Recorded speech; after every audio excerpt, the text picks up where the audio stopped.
नमस्कार दोस्तों आज आपको बताते हैं परमवीर चक्र से सम्मानित कैप्टन गुरबचन सिंह सालारिया और मेजर धन सिंह थापा के बारे में। गुरबचन सिंह का जन्म 29 नवंबर 1935 को सकरगढ़ के जनवल गांव में हुआ था। यह स्थान अब पाकिस्तान में है। इनके पिता भी फौजी थे और ब्रिटिश भारतीय सेना के डोगरा स्क्वाड्रन हडसन हाउस में नियुक्त थे। गुरबचन सिंह जी ने सन 1946 में बेंगलोर के king George royal military college में प्रवेश लिया। उनका स्थानांतरण अगस्त 1947 में उसी कॉलेज की जालंधर शाखा में हो गया। 1953 में नेशनल डिफेंस एकेडमी में पहुंच गई और वहां से पास होकर कारपोरल रैंक लेकर सेना में आ गए। 3/1 गोरखा राइफल्स के कैप्टन गुरबचन सिंह सालारिया को संयुक्त राष्ट्र के सैन्य प्रतिनिधि के रूप में 5 दिसंबर 1961 को एलिजाबेथ विला के रास्ते इस तरह बाधित कर दिए गए थे कि संयुक्त राष्ट्र की सैन्य टुकड़ियों का आगे जाना असंभव हो गया था। 3/1 गोरखा राइफल्स को यह आदेश दिए गए कि वह एयरपोर्ट के पास के एलिजाबेथ विला के गोल चक्कर का पूरा रास्ता साफ करे। इस रास्ते पर विरोधियों के करीब 150 लोग, जिनमें सशस्त्र पुलिस वाले भी शामिल थे, रास्ते को रोके हुए तैनात खड़े थे। योजना अनुसार 3/1 गोरखा राइफल्स की चार्ली कंपनी आयरिश टैंक्स के दस्ते के साथ अवरोधकों पर हमला करेगी। इसका नेतृत्व मेजर गोविंद शर्मा कर रहे थे, जो कि कांगो गणराज्य में है, वहां का दायित्व सौंपा गया था। 24 नवंबर 1961 को संयुक्त राष्ट्र संघ की सुरक्षा परिषद ने यह प्रस्ताव पास किया कि सेना कांगो के पक्ष में हस्तक्षेप करे और आवश्यकता पड़ने पर बल प्रयोग करके भी विदेशी व्यवसायियों पर अंकुश लगाए।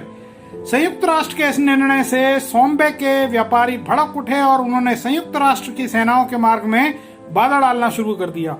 संयुक्त राष्ट्र के 2 अधिकारी उनके हाथ में आ गए और उन्हें बुरी तरह पीटा भी गया, पर मेजर अजीत सिंह को भी मार दिया गया। 3/1 गोरखा राइफल्स के मेजर अजीत सिंह को भी उन्होंने पकड़ लिया था, जिसके बाद उनकी हत्या कर दी गई।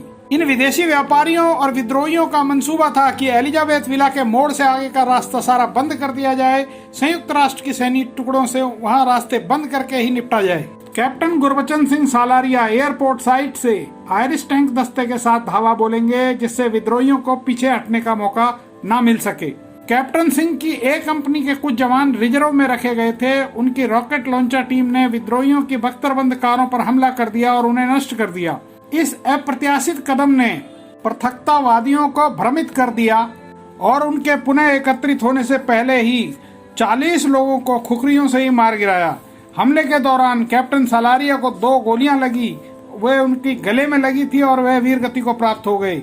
बाकी बचे हुए विद्रोही अपने घायल और मरे हुए साथियों को छोड़कर भाग खड़े हुए और इस प्रकार मार्ग के अवरोधकों को साफ कर दिया गया। अपने कर्तव्य और शौर्य के लिए कैप्टन सालारिया को वर्ष 1962 में मरणोपरांत परमवीर चक्र से सम्मानित किया गया।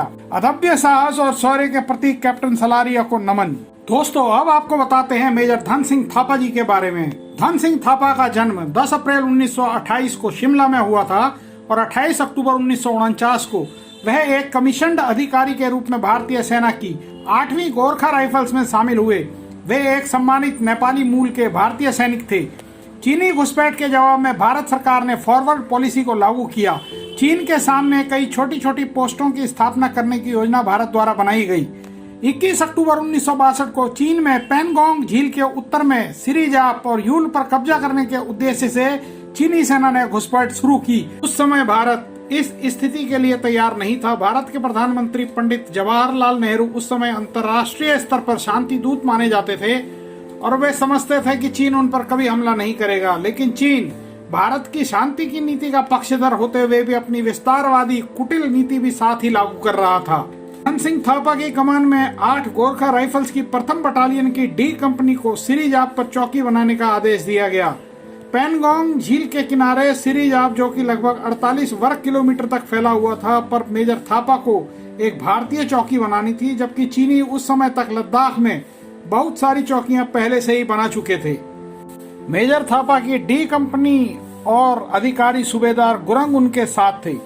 स्थिति यह बन गई थी कि इनके चौकी बनाते ही उसके 3 तरफ चीनी सैनिकों ने फटाफट अपनी चौकियां बनाकर खड़ी कर ली थी। चीन की फौजों ने 21 अक्टूबर 1962 को सुबह 4:30 बजे ही हमला कर दिया। मोर्टार के साथ वे लगातार गोलियां चलाते आ रहे थे। मेजर थापा के सिपाही भी अपनी मशीन गन्स और राइफल से दुश्मनों पर टूट पड़े, जिससे बहुत से चीनी सैनिक हताहत हुए और कई घायल हो गए। अपने सैनिकों को लगातार मरता हुआ देख चीनी सेना ने अपने पैर वापस खींचने में ही अपनी भलाई समझी।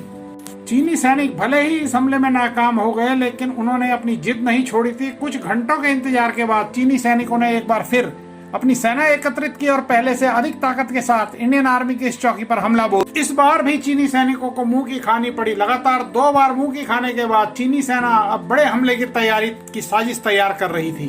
चीनी सैनिकों के इस हमले में सेक्शन कमांडर नायक कृष्ण बहादुर थापा ने खुद लाइट मशीन गन चलाते हुए बहुत से दुश्मनों को मौत की नींद सुला दिया, लेकिन खुद भी वे चीनी सैनिकों की गोलियों से वीरगति को प्राप्त हो गए। संचार व्यवस्था नाकाम होने से भारतीय सेना उस चौकी से अपनी बटालियन से संपर्क करने में भी नाकाम हो चुकी थी। चीन की फौज की नई टुकड़ियां लगातार आती जा रही थी। चीनी सैनिक रेंगते हुए चौकी के 50 गज नजदीक और पहुंच चुके थे। सूबेदार मिन बहादुर गुरंग के हाथ में लाइट मशीन गन थी, जिससे वे लगातार गोलियां बरसा रहे थे। उनके निशाने पर जो भी आया वह धराशायी हो गया, किंतु वह भी खुद को नहीं बचा सके और वीरगति को प्राप्त हुए। मेजर धन सिंह थापा का एक और साथी कम हो चुका था और थापा की चौकी अब भारी दबाव में आ गई थी। उनके 34 जवानों में से केवल 7 ही शेष बचे थे। मेजर थापा लगातार जवानों का मनोबल बढ़ाते रहे और दुश्मनों पर गोलियां बरसाते रहे। तभी बंकर पर एक बम गिरने से केवल 3 सैनिक बाकी रहे, 4 और हताहत हो गए। इसके साथ ही चीनी फौज ने चौकी और बंकर कब्जा कर लिया और मेजर थापा को बंदी बना लिया गया। श्री थापा अपने बचे हुए सैनिकों के साथ युद्ध बंदियों के रूप में चीनी सेना द्वारा कैद कर लिए गए। मेजर थापा के साथ कैदी के रूप में बहुत बुरा व्यवहार किया गया। उन्हें चीनी सैनिकों की हत्या और भारतीय सेना और भारत सरकार के खिलाफ बयान न देने की वजह से बुरी तरह से मारा पीटा गया। जब यह समाचार सेना मुख्यालय पहुंचा तब भारतीय सेना या भारत सरकार को यह नहीं पता था कि वे चीन के कब्जे में हैं। उन्हें मरा हुआ मान लिया गया। 28 अक्टूबर को जनरल पीएन थापर ने उनकी पत्नी को पत्र लिखकर उनके दिवंगत होने की सूचना दी। सीने पर पत्थर रखकर परिवारजनों ने उनके अंतिम संस्कार की औपचारिकताएं पूरी कर दी। सेना के अनुरोध पर भारत सरकार ने मेजर धन सिंह थापा को मरणोपरांत परमवीर चक्र देने की घोषणा कर दी, लेकिन युद्ध समाप्त होने के बाद चीन द्वारा दी गई युद्ध बंदियों की सूची में मेजर थापा का भी नाम था। इस समाचार से उस समय उनके परिवार सहित पूरे देश में प्रसन्नता फैल गई। इस बीच वे एक बालक के पिता भी बन चुके थे। 10 मई 1963 को भारत लौटने पर सेना मुख्यालय में उनका भव्य स्वागत किया गया। 2 दिन बाद 12 मई को वे देहरादून स्थित अपने घर पहुंचे। गोरखों की धार्मिक परंपराओं के अनुसार उनके कुल पुरोहित ने उनका मुंडन कर फिर से उनका नामकरण किया। इसके बाद उन्हें विवाह की वेदी पर खड़े होकर अपनी पत्नी के साथ पुनः विवाह करना पड़ा और उनका वैवाहिक जीवन फिर से आरंभ हुआ। इस युद्ध में मेजर थापा ने न केवल 2 बार चीनी सेना के हमले को नाकाम किया, बल्कि सैकड़ों की संख्या में दुश्मनों को मार गिराया। मेजर धन सिंह थापा को सन 1962 के युद्ध में अपने शौर्य और साहस के लिए भारत सरकार ने परमवीर चक्र से सम्मानित किया। 5 सितंबर 2005 में 77 वर्ष की उम्र में इनका देहांत हो गया। सन 1975 में वे सेना से लेफ्टिनेंट कर्नल के रूप में रिटायर हुए थे। धन्य है भारतीय सेना के ऐसे जांबाज सूरमा। जय हिंद की सेना। अगर आपको वीडियो में दी गई जानकारी अच्छी लगी हो तो वीडियो को लाइक करें और चैनल को सब्सक्राइब करें। साथ ही बेल आइकन की घंटी प्रेस करें, जिससे आप हमारी कोई भी वीडियो मिस न कर सकें। धन्यवाद। नमस्कार।